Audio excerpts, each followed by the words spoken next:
అందరికీ నమస్కారం. నా పేరు రమ. ఏడడుగుల పయనం సీజన్ 2 12వ భాగం. రచయిత కన్నమ్మ గారు.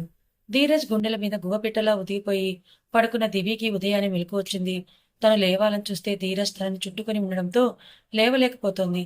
కళ్ళు తెరవకుండానే ఆ స్పర్శ ఎవరితో అర్థమై తలెత్తి కళ్ళు తెరిచి ధీరజ్ వైపే చూస్తోంది. ధీరజ్ హాయిగా నిద్రపోతున్నాడు.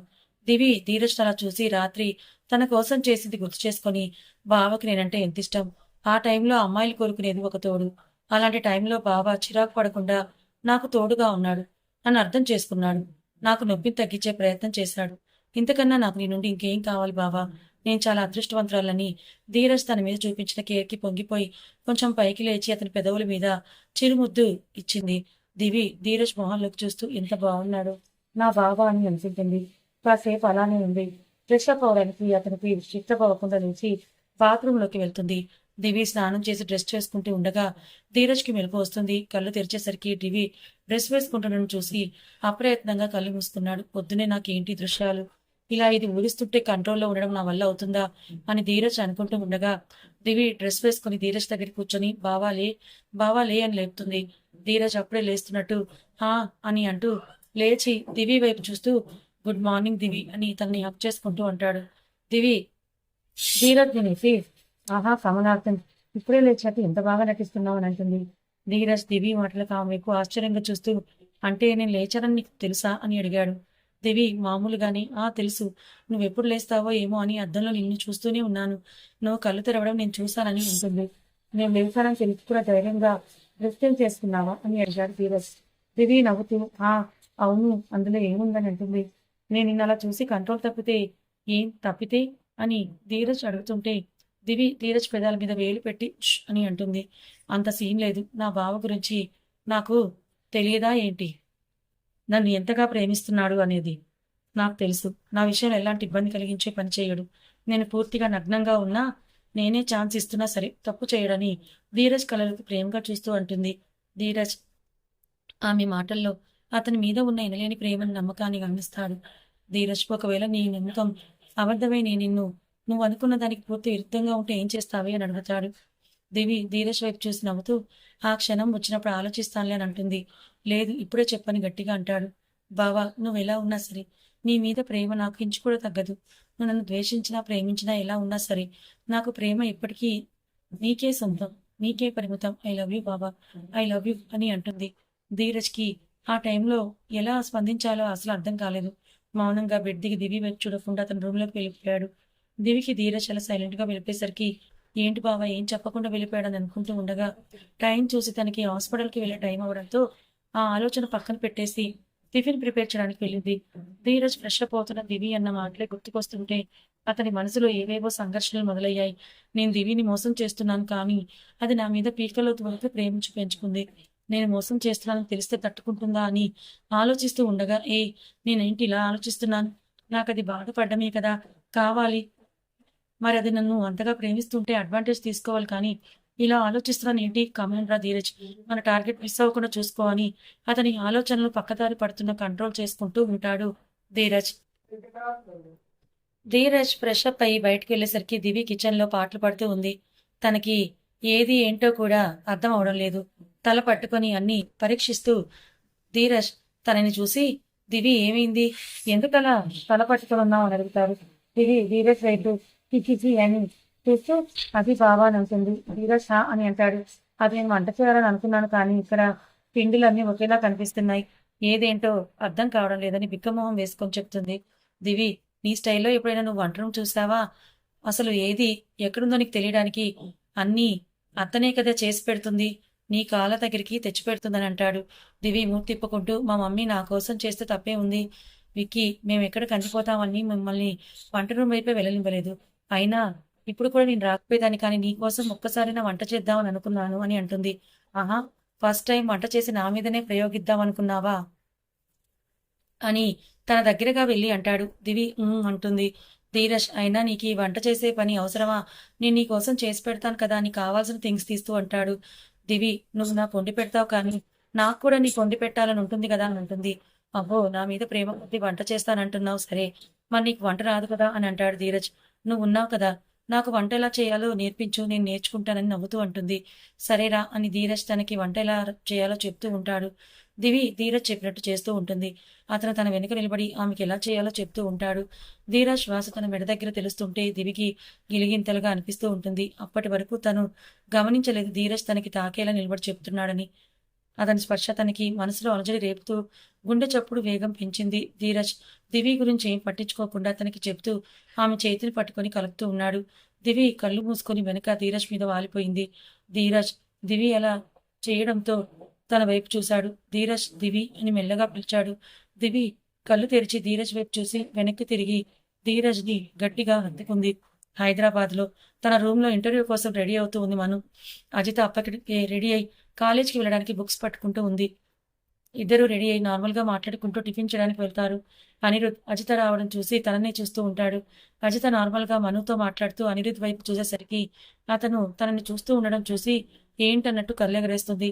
అనిరుద్ సూపర్గా ఉన్నామని సైగ చేస్తాడు. అజిత ఏం రెస్పాండ్ అవ్వకుండా డైనింగ్ టేబుల్ దగ్గరికి వెళ్ళి కూర్చుంటుంది. మను వాళ్ళ సైగలు చూసి నవ్వుకుంటుంది. విక్రమ్ మను ఈరోజు ఇంటర్వ్యూ ఉందనుకుంటా అని అడుగుతాడు. అవును విక్కీ అని అంటుంది. ఓకే మరి అంతా ప్రిపేర్ అయ్యావా అని అడుగుతాడు విక్రమ్. ఏం ప్రిపేర్ అయిందో ఏమో విక్కీ నైట్ అంతా కొరియన్ డ్రామా చూస్తూ కూర్చుంటుంది అని కంప్లైంట్ చేస్తుంది చైత్ర. విక్రమ్ అవునా అన్నట్టు మను వైపు చూస్తాడు. లేదు విక్కీ నువ్వు చూడొద్దన్నావని చూడడం మానేశాన్ని చైత్ర వైపే చిరుకోపంగా చూస్తూ విక్రమ్కి భయపడినట్టు అంటుంది మను. నువ్వు మీ మమ్మీని కోపంగా చూస్తుంటేనే తెలుస్తోంది మానేలేదని. ఇంకోసారి ఇలా కంప్లైంట్ వస్తే నీ రూమ్లో నెట్ తీయించేస్తానని అంటాడు. మను మూతి తిప్పుకుంటూ ఇంకా చూడంలే విక్కీ అని అంటుంది. ఆహా నానంటే ఎంత ప్రేమ, అదే నేను ఇలా చెప్తే వింటారా, ఎదురు సమాధానం చెబుతారు అని అంటూ మను ప్లేట్లో వడ్డిస్తుంది చైత్ర. విక్రమ్ చిన్నగా నవ్వుతూ అజిత సైలెంట్గా తినడం చూసి అజిత అని పిలుస్తాడు. అజిత విక్రమ్ వైపు చూస్తుంది. కాలేజ్కి వెళ్తున్నావా అని అడుగుతాడు. హా అని అంటుంది అజిత. ఇక్కడ నుంచి మీ కాలేజ్ దూరం కదా, నీకు ఇబ్బంది కలగకుండా నిన్ను చిన్న తీసుకుని వస్తాడు అని అంటుంది. అజిత ఆ మాటలకి షాక్ అవుతుంది. అనిరుద్ ఆ మాట విని హ్యాపీగా ఫీల్ అవుతాడు. చిన్న నీకు ఓకే కదా అని అడుగుతాడు విక్రమ్. అనిరుద్ నవ్వుతూ అలాగే డాడీ అని అజిత వైపు చూస్తూ కన్ను కొడతాడు. అజిత కోపంగా అనిరుద్ని చూస్తుంది. అనిరుద్ నవ్వుతూ తింటాడు. అజిత నీకేమైనా నిక్నేమ్ ఉందా అని అడుగుతుంది చైత్ర. అన్నయ్య నన్ను చిన్నారి అని పిలుస్తాడు అత్తయ్య అని అంటుంది అజిత. బావుందిరా, నేను అలా పిలిస్తే ఏమైనా ఇబ్బందా నీకు అని అడుగుతుంది చైత్ర. లేదన్నట్టుగా తలూపుతుంది అజిత. చిన్నారి బాగుంది, నా కాబోయే భార్య పేరు అని మనసులో అనుకుంటాడు అనిరుద్. మను నువ్వు త్వరగా తినరా, నేను డ్రాప్ చేసి నేను ఆఫీస్కి వెళ్తానని అంటాడు చైత్ర. నీకెందుకు ఈ శ్రమ, కన్నయ్య డ్రాప్ చేస్తాడులే అని అంటుంది. వాడు లేడు చైత్ర, నిన్న మీటింగ్ ఈ రోజు పోస్ట్ పోన్ చేశారు కదా, అందుకోసం ఒక ఫైల్ కావాలని వాడు కిట్టు దగ్గరికి వెళ్ళాడని అంటాడు. ఓ అవునా, సరే అని అంటుంది చైత్ర. అందరూ కూడా ఎవరి పనుల మీద వాళ్ళు బయలుదేరతారు. ఆఫీస్ వర్క్ మీద కిట్టు ఇంటికి వెళ్ళాడు అద్విక్. కిట్టు లలిత ఇంకా శేఖర్ గారితో మాట్లాడుతూ ఉంటాడు. అద్విక్ హాయ్ అమ్మమ్మ, హాయ్ తాతయ్య అని వాళ్ళ దగ్గరికి వెళ్ళి అంటాడు. లలిత గారు లేచి కన్నయ్య నువ్వేంటి ఇలా వచ్చావు, ఎప్పుడో గాని నీకు ఈ అమ్మమ్మ వాళ్ళ ఇల్లు గుర్తుకు రాదు కదా అని అడుగుతారు. అద్విక్ చిన్నగా నవ్వుతూ అమ్మమ్మ నాకు రావాలని ఉంటుంది కానీ పని వల్ల రాలేకపోతున్నాను, ఇప్పుడు ఒక ప్రాజెక్ట్ టేకాఫ్ చేస్తున్నాను, దానికి సంబంధించిన మీటింగ్ ఉంది, మావయ్యతో మాట్లాడాలని వచ్చాను అని అంటాడు. రేయ్ ఇన్ని రోజులు మీ నాన్న, ఇప్పుడు నువ్వు పని పని అని అంటున్నారు, అంతగా సంపాదించి ఏం చేస్తారా అని చిన్నగా కసురుతూ అడుగుతారు శేఖర్. మాకు కూడా ఓన్ ఐడెంటిటీ ఉండాలి కదా తాతయ్య, అందుకే ఇలా అని అంటాడు అద్విక్. నువ్వు మీ అమ్మ ఒకే పక్షానికి చెందిన వాళ్ళని నవ్వుతూ అంటాడు శేఖర్. అద్విక్ ఆ మాటకి నవ్వేస్తాడు. హర్ష ఏవో ఫొటోస్ తీసుకొచ్చి బావా వీళ్ళెవరు కూడా తనకు నచ్చేలా లేరని అంటుంది. అసలు ఆ ఫోటో సరిగ్గా చూసిందా అని అడుగుతాడు కిట్టు. నేనే దగ్గరుండి మరి చూపించాను, ఇప్పుడే పెళ్లి గురించి ఎందుకు అని అంటుంది అంది హర్ష. హర్ష నిన్నటిదాకా బానే ఉంది కదా, ఈ రోజు ఏమైంది, ఎందుకు ఎవరు నచ్చలేదు, ఎందుకలా మాట్లాడిందని అడిగావా అని అడుగుతాడు కిట్టు. ఆ అడిగాను బావా, ఇప్పుడే పెళ్లి ఎందుకు, కొన్ని రోజులు ఆర్జేలా చేయనివ్వండి అని అంటోంది అని అంది హర్ష. అవును హర్ష అడిగాను బావా, ఇప్పుడే పెళ్ళెందుకు, కొన్ని రోజులు ఆర్జేలా చేయనివ్వండి అని అంటోంది. అవును కిట్టు, అద్దు కూడా లైఫ్ చూడాలి కదా, అప్పుడే పెళ్ళెందుకు రా అని అంటారు లలిత. అప్పటి వరకు మా మాటలు విన్న అద్విక్ ఒక్కసారిగా షాక్ అవుతాడు. మామయ్య వాళ్ళు అద్దుకి పెళ్లి సంబంధాలు చూస్తున్నారా, ఫోటోలు కూడా అద్దుకి చూపించారా, ఏంటి ఇలా అవుతుంది, నేను ఏదో ఒక స్టెప్ తీసుకోకపోతే అద్దు నాకు దూరం అవుతుంది, అద్దుకి త్వరగా నా ప్రేమ విషయం చెప్పాలి, లేదంటే తను నాకు దక్కకుండా పోతుందని మనసులో అనుకుంటాడు అద్విక్. సరే నేను తర్వాత అద్దుతో మాట్లాడి నిర్ణయం తీసుకుంటానని అంటాడు కిట్టు. రేయ్ తనకి ఇప్పుడే పెళ్లికి తొందర ఏముంది అని అడుగుతారు.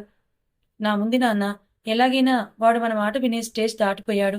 అద్దు విషయంలో అలా జరగకూడదని తొందరపడుతున్నానని అంటాడు కిట్టు. నువ్వు తొందరపడినంత మాత్రాన అయ్యేది అవ్వకుండా ఉండదు కదా. ఎలాగైనా దానికి ఇప్పుడే ఇష్టం లేదు. దానికి ఇష్టం ఉన్నప్పుడే పెళ్లి చెయ్యి అని అంటారు శేఖర్ మందలిస్తూ. కిట్టు సరే మీరు అన్నట్టే కానివ్వండి అని అంటాడు. కిట్టు వాచ్ చూసి సరే నాకు మీటింగ్ టైం అవుతోంది నేను వెళ్తున్నాను. కన్నయ్య నా ఆఫీస్ రూమ్ లో ఫైల్ ఉంటుంది తీసుకో అని చెప్పేసి వెళ్ళిపోతాడు. హర్ష వంట రూమ్ లోకి వెళ్ళిపోతుంది. శేఖర్ లలిత గారు మాట్లాడుకుంటూ ఉంటారు. అద్విక్ ఆలోచిస్తూ కిట్టు ఆఫీస్ రూమ్ కి వెళ్తూ ఉండగా అద్దు రూమ్ డోర్ కొద్దిగా ఓపెన్ ఉండడంతో అటువైపు చూస్తాడు. అద్దు ఏడుస్తూ కనపడుతుంది. అద్దు ఏడవటం చూసి అద్విక్ ఏం అర్థం కాదు. డోర్ ఇంకొంచెం ఓపెన్ చేసి చూస్తాడు. అద్దు అద్విక్ ఫోటో చూస్తూ ఏడుస్తూ ఉంటుంది. అది చూసిన అద్విక్ మైండ్ బ్లాక్ అవుతుంది. అద్దు నా ఫోటో చూస్తూ ఏడుస్తుంది ఏంటి? నా మనసులో లానే కూడా అద్దు మనసులో నేను ఉన్నానా? అద్దు నన్ను ప్రేమిస్తోందా అనుకుంటూ అద్దు వైపు చూస్తాడు అద్విక్. బావా నా వల్ల కావట్లేదు. నువ్వు నాకు దూరం అవుతావంటే నా ప్రాణం పోతున్నట్టుగా ఉంది. ఈ బాధ భరించడం నా వల్ల కావట్లేదు. నీ ప్రేమను పొందాలని మనసు తప్పించిపోతోంది. కానీ ఆ అదృష్టం నాకు లేదని అర్థమయ్యాక నాకు బ్రతకాలనిపించడం లేదు. నాదే తప్పు బావా. నీ మీద భయంతో ఇన్నాళ్ళు నీ మీద ప్రేమ ఉన్నా నువ్వు నా ప్రాణమైనా చెప్పలేకపోయాను. ఇప్పుడు చెప్పే అవకాశం కూడా నాకు లేదని అద్విక్ ఫోటో చూస్తూ అంటుంది అద్దు. అద్విక్కి అద్దు మాటలు వినగానే పెద్ద షాక్ తగిలింది. దివి రూమ్ లోకి వస్తూ అన్నీ ప్యాక్ చేసుకున్నావా అని అడుగుతాడు ధీరజ్. ఆ బావా ప్యాక్ చేసుకున్నానని లగేజ్ బ్యాగ్ కి జిప్ పెడుతూ అంటుంది దివి.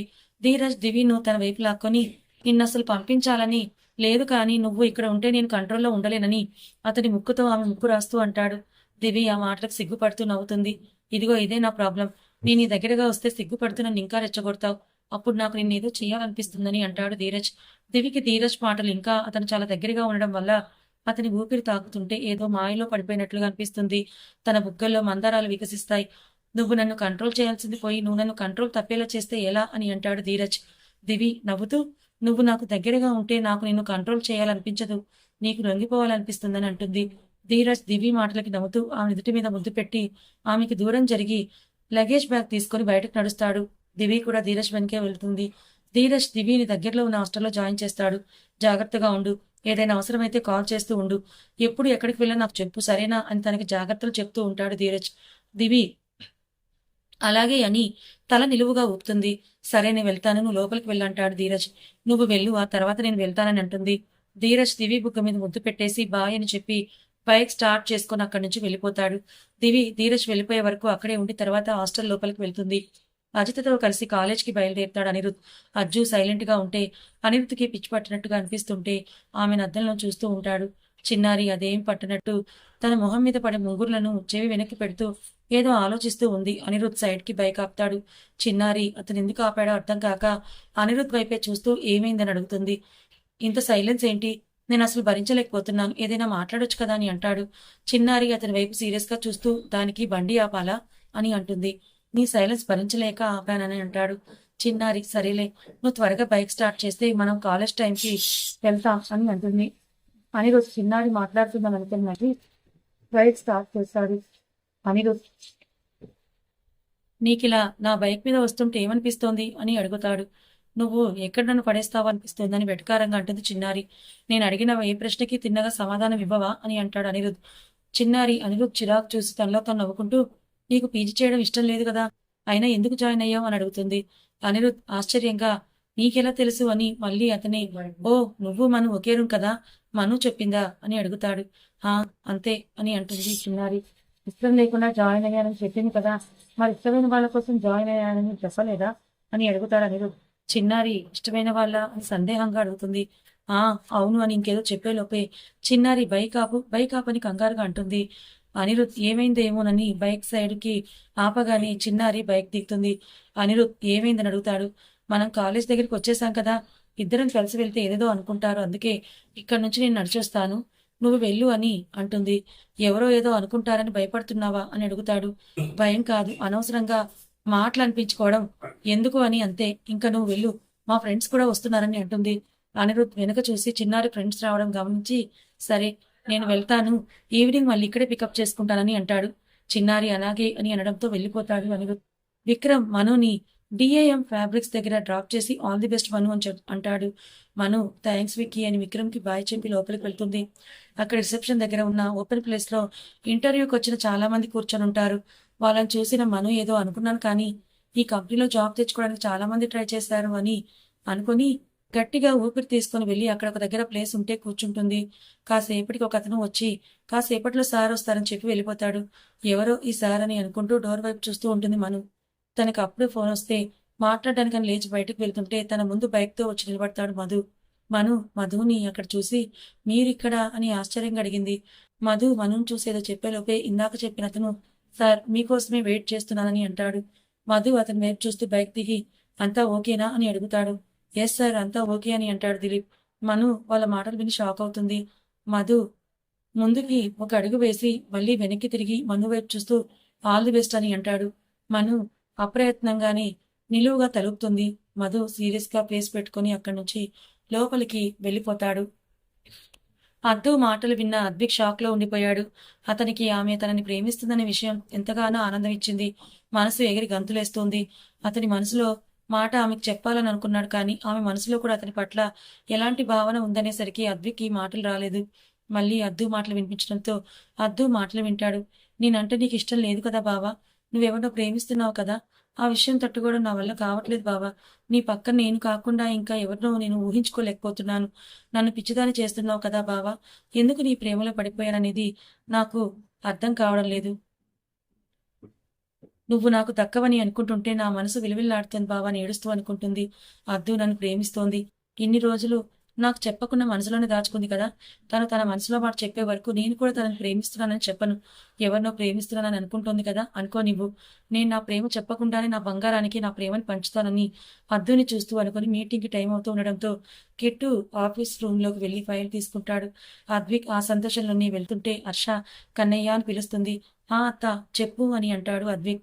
ఏం లేదురా, అద్దుకి ఈ రోజు రేడియో స్టేషన్లో ఇంటర్వ్యూ ఉంది. నువ్వు వెళ్లే దారిలోనే ఉంది కదా, తనని డ్రాప్ చేయవా అని అడుగుతుంది. అద్విక్ మనసులో ఇంకా హ్యాపీగా ఫీల్ అవుతూ తప్పకుండా అత్త అని అంటాడు. హర్ష 5 మినిట్స్ ఆగురా, అద్దు వస్తుందని అంటుంది. అద్విక్ అలాగే అత్త అని సోఫాలో కూర్చుంటాడు. హర్ష వెళ్ళి చెప్పడంతో అద్దు ఫేస్ వాష్ చేసుకుని రెడీ అయి బయటకు వస్తుంది. అద్దు రావడం చూసి అతను లేచి వెళ్దావా అని అంటాడు. హా అని ఇద్దరు కార్ దగ్గరికి వెళ్తారు. అద్దు అద్విక్ని కనీసం చూడను కూడా చూడదు. ఇదేంటి కనీసం కన్నెత్తి కూడా చూడకుండా ఉంది.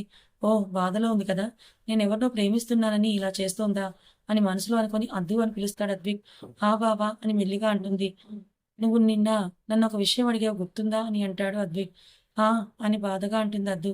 ఆ విషయం నువ్వు ఎవరికైనా చెప్పావా అని అడుగుతాడు అద్విక్. లేదని కంగారుగా తల ఊపుతుంది అద్దు. ఓ గాడ్ థ్యాంక్ యూ అద్దు అని అంటాడు అద్విక్. అద్దు థ్యాంక్ యూ ఎందుకు బాబా అని అడుగుతుంది. అద్విక్ నువ్వు ఆ విషయం ఎవరికైనా చెప్పావేమో అని ఎంత కంగారు పడ్డానో తెలుసా అని భయం నటిస్తూ అంటాడు. భయం ఎందుకు బాబా అని అడుగుతుంది అద్దు. భయం ఉంటుంది కదా, ఈ విషయం ఇంకా డాడీకి తెలియదు. ఇప్పుడిప్పుడే లైఫ్ స్టార్ట్ చేశాను. అదే ప్రేమ గీమా అంటే విక్కీ డిసప్పాయింట్ అవుతాడని అంటాడు. అద్దు మామయ్య ఎలా ఏమనడు బావా, మీ ఇష్టమే అని ఒప్పుకుంటాడని అంటుంది. అద్విక్ మా డాడీని బాగా స్టడీ చేసినట్టున్నావు అని అంటాడు. అదేం లేదు బాబా, చిన్నప్పటి నుంచి చూస్తున్నాను కదా అని అంటుంది. అద్విక్ చిన్నగా నవ్వుతాడు. బావా నువ్వు ప్రేమించిన అమ్మాయికి నీ ప్రేమ విషయం చెప్పావా అని అడుగుతుంది. చెప్పలేదని అంటాడు అద్విక్. ఏంటి చెప్పలేదా అని ఆశ్చర్యంగా అతన్ని చూస్తూ అడిగింది. నా చెప్పలేదు, కానీ తనను ప్రేమిస్తుందనే విషయం నాకు అర్థమైందని అద్దునే ప్రేమగా చూస్తూ అంటాడు అద్విక్. అద్విక్ కలలో ప్రేమ చూసి క్షణం పాటు అలానే చూస్తూ ఉండిపోయింది. మెదడు అది నీ మీద ప్రేమ కాదు అని వారించేసరికి చూపు తిప్పుకొని తను నీకు ప్రేమిస్తున్నానని చెప్పిందా బావా అని అడుగుతుంది. అద్విక్ నవ్వుతూ ఆ అమ్మాయ అంత లేదు, తను నన్ను చూడ్డానికే భయపడుతుంది, కానీ నేనంటే ప్రాణం అని అద్దు గురించి అద్దుకే చెప్తాడు. మరి నీకెలా తెలిసింది బావా నీ కళ్ళలో నీళ్లు తిరుగుతుంటే కంట్రోల్ చేసుకుంటూ అడిగింది. అతని నోటి నుంచి వేరే వాళ్ళ గురించి వింటుంటే తనకి కష్టంగా ఉంది. తన చేతల్లో నా మీద తెలిసిందని అద్దు తన కోసం చేసే ప్రతి పని గుర్తు చేసుకున్నాడు. అద్దు అని సైలెంట్ అయిపోయింది. నేను కూడా నీకు నా ప్రేమ చెప్పలేదు కదా, మరి నా చేతుల్లో నీ మీద ప్రేమ కనిపించలేదా బావా అని మనసులో తనని తానే ప్రశ్నించుకుంటూ ఉంది. రేడియో స్టేషన్ రావడంతో అద్దు కార్ దిగుతుంటే ఆమె చేయి పట్టుకుని వెనక సీట్లో ఉన్న రెడ్ రోజెస్ తనకి ఇచ్చి ఆల్ ది బెస్ట్ అని తనకి వినిపించేలా అని మై లవ్ అని మెల్లగా అంటాడు.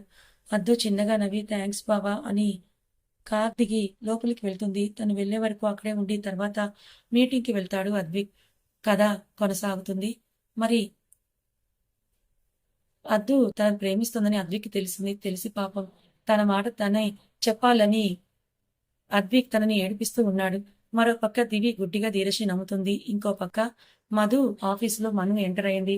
అజిత్ అనిరుద్ ఇద్దరు ఒకే కాలేజీ చదువుకుంటున్నారు. మరి ఈ 4 జంటల ప్రేమ కథలు ఏ మలుపు తిరగబోతున్నాయో తెలుసుకోవాలనుకుంటే ఛానల్ని ఫాలో అవ్వండి. కథ నచ్చితే లైక్ చేయండి. Thank you so much.